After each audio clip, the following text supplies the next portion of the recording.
500 ವರ್ಷಗಳ ಕನಸು ನನಸಾಗ್ತಾ ಇರತಕ್ಕಂಥ ಮಧುರ ಕ್ಷಣ ನಾವು ಎದುರು ನೋಡ್ತಾ ಇದ್ದಂಥ ಒಂದು ಸಂದರ್ಭ. ನಮ್ಮ ಇವತ್ತು ಪೀಳಿಗೆ ಇವತ್ತು ಈ ಒಂದು ಕ್ಷಣದಲ್ಲಿ ನಾವೆಲ್ಲ ಕೂಡ ಇಂಥ ಒಂದು ಮಧುರ ಕ್ಷಣವನ್ನು ಕಣ್ತುಂಬಿಕೊಳ್ಳುವಂತಹ ಒಂದು ಸಮಯ ನಮ್ಮ ಕಾಲಘಟ್ಟದಲ್ಲಿ ಬಂದಿರತಕ್ಕಂಥದ್ದು ನಮ್ಮೆಲ್ಲರ ಪುಣ್ಯ ಅಂತ ನಾನು ಭಾವಿಸಿದ್ದೇನೆ.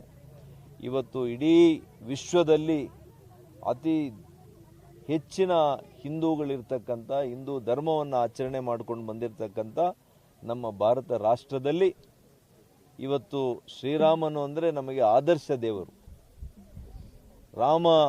ಇವತ್ತು ರಾಮರಾಜ್ಯವನ್ನು ಮಾನ್ಯ ನರೇಂದ್ರ ಮೋದಿಯವರು ಅವರ ಆದರ್ಶದ ಆಶಯದಲ್ಲೇ ನಡ್ಕೊಂಡು ಇವತ್ತು ಕೇಂದ್ರ ಸರ್ಕಾರ ಮಾಡ್ತಾ ಇದ್ದಾರೆ.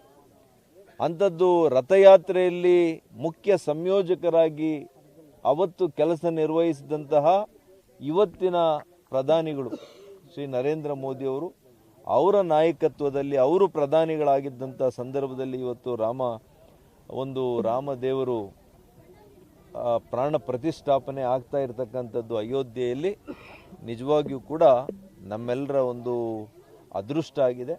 ಅದಕ್ಕೋಸ್ಕರನೇ ಇವತ್ತು ಪ್ರತಿ ಮನೆಗೆ ನಾವು ರಾಮದೇವರ ಒಂದು ಫೋಟೋವನ್ನು ಮತ್ತು ಮಂತ್ರಾಕ್ಷತೆಯನ್ನು ನಾವು ಇವತ್ತು ಕೊಡುವಂಥ ಕೆಲಸ ಮಾಡ್ತಾ ಇದ್ದೇವೆ. 22ನೇ ತಾರೀಕು ಅಷ್ಟೊತ್ತಿಗೆ ಒಂದು ವಾರ ನಮ್ಮ ಗ್ರಾಮಗಳಲ್ಲಿರ್ತಕ್ಕಂಥ ಎಲ್ಲ ದೇವಸ್ಥಾನಗಳಲ್ಲಿ ಕೂಡ ಒಳ್ಳೆಯ ರೀತಿಯಲ್ಲಿ ಶುಚಿಯನ್ನು ಮಾಡಿ ಅವತ್ತಿನ ದಿವಸ ನಾವು ವಿಶೇಷವಾಗಿ ದೀಪಾಲಂಕಾರ ಮತ್ತು ಪೂಜೆಗಳನ್ನು ಭಜನೆಗಳನ್ನು ಆಯೋಜನೆ ಮಾಡಬೇಕು ಅಂತೇಳಿ ನಾವಿವತ್ತು ಮನವಿ ಮಾಡ್ತೇವೆ.